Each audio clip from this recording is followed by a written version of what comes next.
My name is Tadiwa, and I'll be presenting on the solar-powered goods.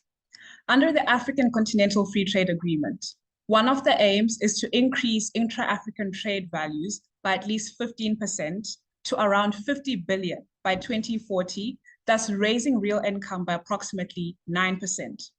I firmly believe that this is achievable, but a key area that needs to be addressed as part of reaching these goals is addressing the needs of small-scale cross-border traders, who in the African context form a large part of the informal economy. These traders face a wide range of challenges, from acquiring the money that they need in the currency that they need it, to the prejudices that they face as a result of relying on better developed neighboring countries for their most basic needs. According to the Zimbabwean Cross-Border Traders Association, of the registered 7,000 members, 76% of them are women. And this is a statistic confirmed when you take a stroll down the streets of Harare or anywhere else on a day-to-day basis. As a result of trying to cross the borders as seamlessly as possible, these population groups end up falling through the gaps of the system by either not declaring their goods in full at the borders or finding risky alternative entry and exit points at the border. This results in reduced revenue for the involved countries and higher risk for the participants, namely our cross-border traders. In addition, the data that is supposed to be collected at these entry and exit points remains unreliable and inaccurate. My idea to solve this is the introduction of the solar-powered mini lockers that would be located just outside the land border offices. Imagine your average size metal locker cabinet fitted with an internal scanning system and a simple ATM-style screen to capture the information on the goods. The target groups would be the people whose goods are not too voluminous, which is mainly our small-scale traders whose goods are on average 25 to 50 kgs. Ideally, they'd be able to place their goods into the locker, which would scan the merchandise as a means of collecting the data.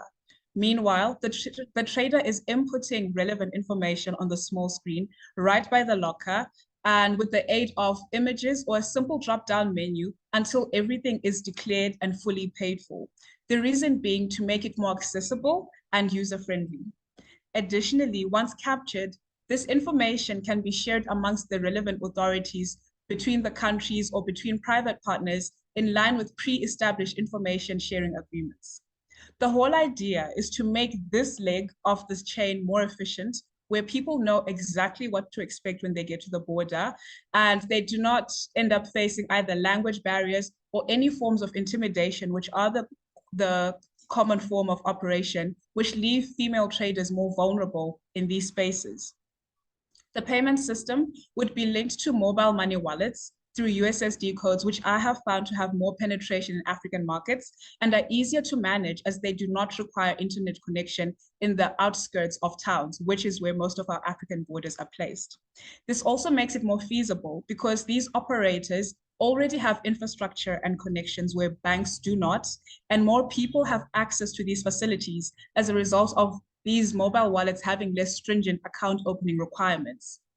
As far as creating the lockers is concerned, my suggestion would be to reuse old and dumped cars whose bodies have already been created to withstand tough external conditions and can be remolded into other structures to avoid the additional carbon emissions of creating new metal sheets and transporting them from further out. And this is quite similar to how currently shipping containers are being reused as food stands, sometimes as classrooms. This would be a more eco-friendly solution as we are using ready-made metal sheets, and the land that these cars currently occupy can be repurposed for something more useful. With time, some of the lockers can be converted into mobile lockers, which can be used by the traders as well to get from one end of the border to the other end for those who hitchhike and have to walk between the border areas. Because as a result of normally having to carry these goods on their heads, over time, it may result in injuries, which we hopefully try to avoid as a result of the mobility of some of these lockers. To summarize, the goal is to make the cross-border process more efficient with transparent data collection and revenue collection, especially for small-scale cross-border traders who are not properly accounted for in the systems, and in the hopes of furthering the intra-African trade volumes and values. Thank you.